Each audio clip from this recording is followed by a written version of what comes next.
ہاں وہ منافق ہو سکتا ہے جس کی نسل میں خطا ہو، جس کی اصل میں غلطی ہو، لیکن عزیزان گرامی وقار، ہم نبی پاک صلی اللہ تعالی علیہ وسلم کے لیے کیا کچھ کر سکتے ہیں یہ زمانہ اچھی طرح سے جانتا ہے، اچھی طرح سے جانتا ہے۔ ایسے ہی نہیں کہا گیا دیوان گانے عشق مصطفیٰ کو دیکھ کر گھبرا گئی ہے گردش دوراں کبھی کبھی۔ ہاں یعنی حضور کے دیوانوں کو دیکھ کر عام لوگ تو عام طوفانوں نے اپنا رخ موڑ لیا ہے، سمندروں کی موجوں نے راستہ دے دیا ہے، جنگل کے درندے فرمانبردار ہو چکے ہیں۔ تاریخ کی سچائیاں میں بتا رہا ہوں، جس راہ سے گزرا ہے مصطفیٰ کا غلام، ہر راہ کو اپنا غلام بناتا گیا ہے، ہر میدان میں اپنا پرچم لہراتا گیا ہے۔ اسی غلامی کے شان کو تو اقبال نے کہا تھا ہم ان بزرگوں کے وارثین میں سے ہیں۔ آپ کس میں سے ہیں وہ بھی یاد رکھ لینا، میں تو فخر سے یہ بات کہتا ہوں، ہم ان اسلاف کے وارثین میں سے ہیں جن کا نعرہ تھا ٹل نہ سکتے تھے جنگ میں اگر اڑ جاتے تھے، ٹل نہ سکتے تھے جنگ میں اگر اڑ جاتے تھے، پاؤں شیروں کے بھی میدان سے اکھڑ جاتے تھے، تجھ سے سرکش ہوا کوئی تو بگڑ جاتے تھے۔ میں حضور کو حاضر و ناظر کہہ کر کے عرض کر رہا ہوں، یا رسول اللہ تجھ سے سرکش ہوا کوئی تو بگڑ جاتے تھے، ارے تیغ کیا چیز ہے ہم توپ سے بھی لڑ جاتے تھے۔ یہ ہمارے اسلاف کا طریقہ رہا ہے، ہم طوفانوں کے رخ کو کبھی نہیں دیکھتے تھے، ہمارے سامنے کون سا درندہ منہ پھاڑے آ رہا ہے یہ کبھی نہیں دیکھتے تھے، اس لیے کہ مصطفیٰ کریم صلی اللہ علیہ وسلم کے دیوانوں میں صرف اور صرف یہ ایک جذبہ ہوتا ہے، میرے آگے رب ذوالجلال کی عنایت ہے، میرے پیچھے مصطفیٰ کی حمایت ہے۔ بس غلام کو اس سے بڑھ کر اور چاہیے کیا؟ رسول پاک صلی اللہ تعالیٰ علیہ وسلم کے غلاموں کو آج پھر دنیا ان کا ایمان ناپنے کے لیے ان کا بخار چیک کرنے کی کوشش کر رہی ہے۔ یہ پاکھنڈی جو گستاخیاں کرتے ہیں یوں ہی نہیں کرتے، یہ زرخرید ہوتے ہیں، یہ پورے پیسوں پر بکے ہوئے یا تنخواہ دار ہوتے ہیں، اور ان کو بٹھا کر کے باضابطہ حضور کی شان میں گالیاں دلوائی جاتی ہیں۔ کیوں میرے عزیزوں؟ صرف اور صرف ایمان والوں کا ایمان چیک کرنے کے لیے کہ اب مسلمان کتنے زندہ ہیں۔ میں جانتا ہوں پوری دنیا اس تاریخ کو اچھی طرح سے جانتی ہے کہ مسلمانوں کی اولاد کو کاٹ دیا گیا، ان کی عورتوں کو بیوہ کر دیا گیا، ان کے گھروں کو اجاڑ دیا گیا، ان کی مسجدیں تباہ کر دی گئی، ان کی خانقاہیں اجاڑ دی گئیں، ان کی جائیدادیں قرق کر لی گئیں، ان کی عزتیں ختم کر دی گئیں، لیکن خاموش رہتے رہے۔ ان تمام معاملات پر یہ مسلمان سمجھوتا کر لیتا ہے، اس کو بھوکا رکھا جائے، اسے پیاسا رکھا جائے، اسے ٹکڑوں میں تبدیل کر دیا جائے، یہ برداشت کر لیتا ہے۔ لیکن دنیا جانتی ہے ایک ہی چیز ہے جس پر مسلمان برداشت نہیں کرتا، وہ نام مصطفیٰ، وہ ناموس رسالت ہے، وہ محمد عربی صلی اللہ علیہ وسلم کی ذات پاک ہے۔ اس بات پر مسلمان کبھی سمجھوتا نہیں کرتا، اس بات پر کبھی مسلمان کمپرومائز نہیں کرتا۔ اور یہی میں دوسروں کی بات تو نہیں جانتا، لیکن ہم تو بریلی والے ہیں، ہمارے آقاؤں نے ہمیں یہ سکھایا ہے، نبی سے ہو جو بیگانہ اسے دل سے جدا کرتے، پدر مادر برادر جان و مال ان پر فدا کرتے۔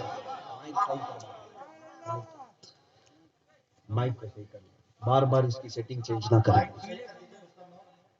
رسول پاک صلی اللہ تعالیٰ علیہ وسلم کے غلاموں کا حال جو ماضی میں تھا اور اسلاف نے ہمیں دیا، میں اس کے چند نمونے آپ کے سامنے رکھتا ہوں۔ عزیزان گرامی، یہ ناموس رسالت کیا چیز ہے؟ ناموس رسالت کا مطلب ہے حضور کی عزت، میرے آقا صلی اللہ علیہ وسلم کی عزت۔ یاد رکھنا رب ذوالجلال بڑے بڑے گناہوں کو معاف فرماتا ہے، زنا جیسے گناہوں کو بھی معاف فرماتا ہے، لیکن حضور پاک کی عزت پر بھونکنے والے کو اللہ تعالی ہمیشہ کے لیے ختم فرماتا ہے۔ ختم اللہ علی قلوبہم، ان کے دلوں پر مہر لگاتا ہے، ان کی آنکھوں پر، ان کی بصارت پر، ان کی سماعت، ان کی کانوں پر اللہ مہر لگا دیتا ہے، وہ واپس پلٹ نہیں آتے۔ گستاخان رسول کا بڑا برا انجام پہلے بھی ہوتا رہا، اب بھی ہوگا، پہلے سے ہوتا رہا، اب بھی ہوگا۔ یہ دنیا کا سب سے بھیانک گناہ ہے۔ آپ کو پتہ ہے اسلامی حکومت ہو تو بہت سارے گناہوں پر سزا تو دی گئی ہے، توبہ کر لینے کے بعد بہت سارے لوگوں کو معاف کرنے کا بھی حق دیا گیا ہے. کوئی توبہ کر لے، سچی توبہ کر لے تو اسے عفو درگزر کر دے، چھوڑ دے. لیکن شاتم رسول، گستاخ رسول توبہ کرنے کے بعد بھی واجب القتل ہے. اس کی وجہ کیا ہے؟ یہ ایسا کینسر ہے کہ اس کا دنیا سے جانا ضروری ہے. یہ ایسا کینسر ہے، اس کا دنیا سے جانا از حد ضروری ہے. اسلام نے یہ سزا یوں ہی نہیں رکھی. آپ کو میں بتاؤں، سلطان صلاح الدین ایوبی کا نام سنا ہوگا. وہ عظیم جرنیل ہے اسلام کا، عظیم سپہ سالار ہے اسلام کا، جس نے کئی جنگیں لڑی اور عیسائیوں کے ساتھ لڑتا رہا. 12,000 کا لشکر لے کر 4 لاکھ لوگوں سے لڑتا رہا، لیکن فتح و کامرانی اس کے قدم چومتی تھی. صلاح الدین ایوبی کی ایک عادت خاص تھی. عربوں کو تو چھوڑو، انگریزوں نے لکھا ہے تاریخ. ریچرڈ نام کا ایک مورخ ہے انگریز، اس نے کتاب میں لکھا ہے کہ پوری تاریخ میں صلاح الدین جیسا سپہ سالار میں نے دیکھا ہی نہیں. یہ انگریز کیوں لکھتا ہے؟ سنو توجہ سے. اس لیے کہ وہ صلاح الدین ایوبی کی تاریخ میں کہتا ہے اتنا بڑا یہ سپہ سالار تھا کہ اگر اس کے ہاتھ میں 100 قیدی آ جائیں، جنگی 100 قیدی آ جائیں عیسائیوں کے، تو 100 کے 100 کو بھی آزاد کرتا تھا، نہیں قتل کرتا تھا، مارتا نہیں تھا. انہیں فدیہ لے کر یا معاف کر کے چھوڑ دیا کرتا. سب سے زیادہ معاف کرنے والا سپہ سالار صلاح الدین تھا. لیکن آپ کو میں بتاؤں، آج جو لوگ معاف کرنے کی بات ہمیں بتاتے ہیں، درگزر کرنے کے معاملات ہمیں سکھاتے ہیں، حکمت اور مصلحت کے ساتھ چلنے کے سبق ہمیں پڑھائے جاتے ہیں. صلاح الدین جو سب سے زیادہ معاف کرتا تھا. ایک وقت ایسا بھی آیا، ملک شام سے ایک قافلہ مسلمانوں کا گزر رہا تھا. عیسائیوں کا ایک سپہ سالار برنس نام ہے، اس نے ان مسلمانوں کے قافلے کو پکڑ لیا، ان کا مال لوٹا اور انہیں مارا. ان میں عورتیں تھی، بچے تھے، لیکن اس کا کام یہ تھا، برنس کا، جب بھی مسلمان کو مارتا تھا یوں تانا دیتا تھا، بلاؤ اپنے محمد کو. کہاں ہے وہ محمد جس کا تم بڑا ذکر کرتے ہو؟ تو مسلمانوں کو اس سے زیادہ چھلنی کرنے والا جملہ نہیں ہوتا. ماں باپ کی گالی دی جائے تو الگ مسئلہ ہے، لیکن نبی پاک کا نام لیا جائے مسلمان کا دل زخمی ہوتا. وہ برنس بار بار زخمی کرتا تھا، مسلمانوں کو مارا بھی، لوٹا بھی، پیٹا بھی. لیکن یہ لٹا ہوا قافلہ جب واپس آیا، صلاح الدین اس وقت حلب کی زمین پر، ملک شام میں حلب میں تھے. آ کر کے لوگوں نے داستان سنائی. یہ وہ وقت تھا جب صلاح الدین سخت بیمار تھے، بہت بیمار تھے، بستر سے اٹھ نہیں سکتے تھے، بستر پر لمبے سوئے ہوئے تھے. جب آ کر کے لوگوں نے یہ بتایا کہ وہ مارتا تھا اور بار بار یہ کہتا تھا کہ بلاؤ محمد کو، جلال آیا بستر پر. بیماری کے عالم میں صلاح الدین نے کہا جاؤ تم لوگ اپنے اپنے گھروں پر. جانتے ہیں میں نے تاریخ میں ایسا کوئی سپہ سالار اور جنگجو نہیں دیکھا جو مریض اور بستر مرض سے اللہ کی بارگاہ میں منت مانگتا ہے. اے مولا، صلاح الدین کو تو نے بہت کچھ عطا کیا، آخری بار تیرے دربار میں ایک منت ہے میری، مجھے اتنی زندگی دے دے کہ میں برنس کا سر قلم کروں، اتنی زندگی دے دے کہ میں اس گستاخ رسول کو اس کے انجام تک پہنچا سکوں. اور روتا رہا. بیماری تو ہے کہ پکڑی رہی جسم کو، بیماری جاتی نہیں تھی. 1 سال گزر گیا، 2 سال گزر گئے، 2.5 سال کے بعد بستر سے صحیح سلامت اٹھ کھڑے ہو گئے. صلاح الدین جب واپس اپنے سپاہیوں میں آئے، سب سے پہلا معرکہ آپ نے اسی برنس کے خلاف کیا، اور چند ہی دنوں میں اس برنس کو پکڑ لائے. گرفتار ہو کر کے پورے قیدی آئے. صلاح الدین ایوبی جیسے ان کی عادت تھی، ایک ایک سپاہی کو آزاد کرتے تھے. جا تو بھی آزاد ہے، تو بھی آزاد ہے.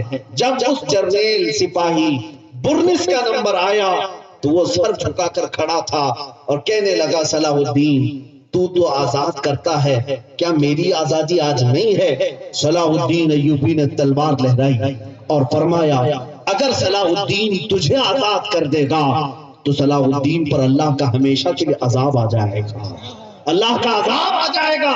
آنکھیں سرخ تھی، چہرہ لال تھا، صلاح الدین ایوبی نے تلوار لہراتے ہوئے جو جملہ کہا تھا، تاریخ دانوں نے آج بھی وہ لکھا ہے۔ صلاح الدین نے کہا اس کی گردن پر تلوار رکھ کر، اے مجلس، 2.5 سال پہلے تو نے پکارا تھا مسلمانوں کو کہ بلاؤ محمد کو، کہاں ہے؟ دیکھ اس محمد نے مجھے بھیجا ہے تیرا سر قلم کرنے کا۔ اللہ اکبر، یا رسول اللہ، زندہ باد،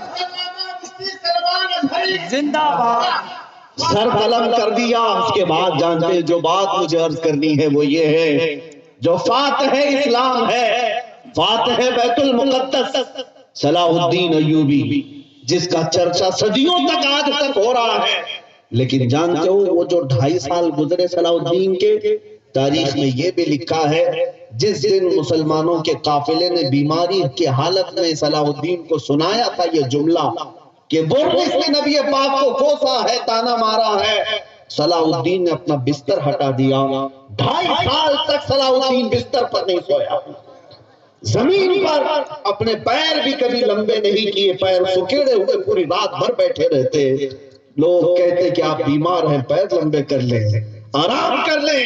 صلاح الدین یہ کہا کرتے تھے، اے لوگو، تم صلاح الدین کو آرام کرنے کے مشورے دیتے ہو، جبکہ میرے مصطفیٰ کریم کی عزت پر حملہ ہو چکا ہے۔ قیامت کے دن اگر مجھ سے سوال ہو گیا کہ نبی کی شان میں گالیاں دی جاتی تھی اور تو بستر پر سو رہا ہوتا، میں کیا جواب دیتا؟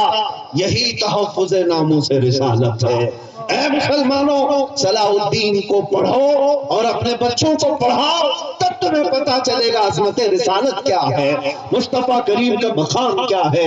اے مسلمانوں، اے نوجوانوں، آج دنیا نے ہو سکتا ہے فیشن کے ذریعے سے